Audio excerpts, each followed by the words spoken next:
Hey up docs, welcome to my channel. My name's Jonathan and I am the Little Things Junkie. For this video I thought I'd do something I've not done before, and that's take a completed model from my cabinet and just revisit it, take a look at it and share it on this channel. Terribly self-indulgent, I know, but I hope you will indulge me in this. And the piece I've chosen to share is this one here. This is the Miniart Dingo Kit 35067 paired with the Alpine figure duo 35080. And before anyone says, I'm aware that the figures probably aren't accurate for this vehicle. I just wanted something that would look vaguely appropriate and that would put the vehicle in some kind of context. I don't remember much about it. I don't keep notes when I do my modelling.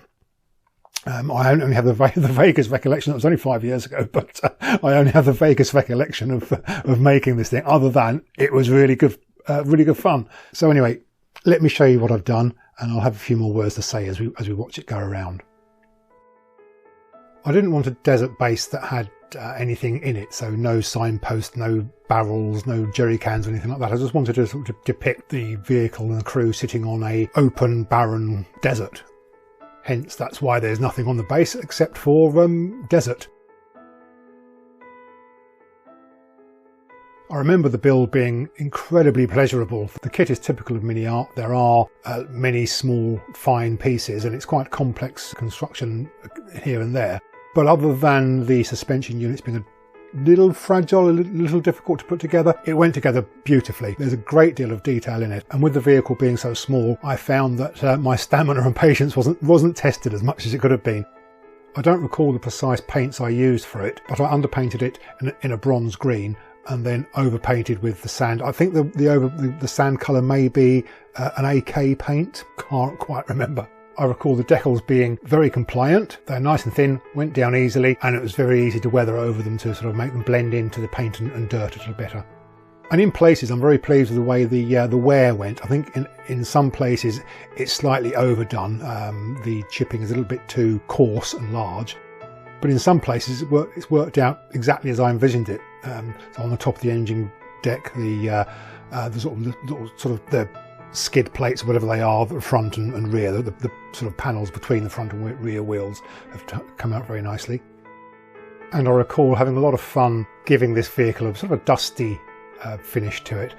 I'm not over keen on very heavily abused vehicles. I like to see a patina of wear on vehicles that may show that the vehicle has a hard life, but that it's not abused.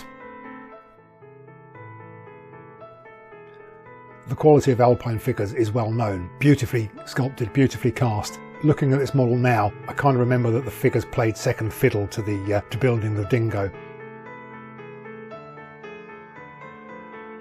My enthusiasm was pretty much all on the vehicle and only partly on the figures, and I think that shows in their finish.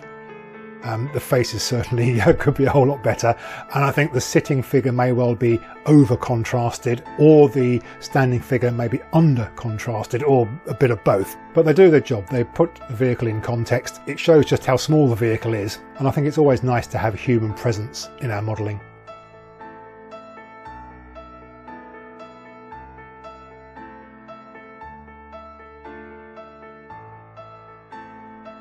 There is a decent amount of interior detail in this kit. I remember the interior being a real pleasure to assemble, to paint and to weather. And it really is a tiny little vehicle, isn't it?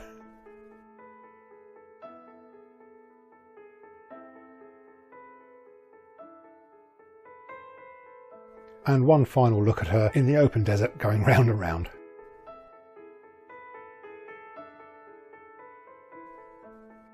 Well, that was rather self-indulgent, wasn't it? Thanks for sticking with it. As I said, that was a really pleasurable build for me, and it epitomises what the hobby is about for me.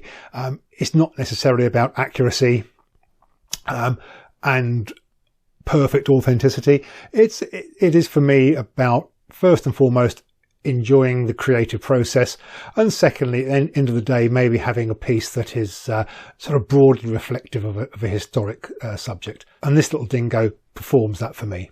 Well, thanks for watching this. I hope you'll come back to see other videos, and I wish you all the greatest pleasure and success in the execution of this wonderful hobby of ours.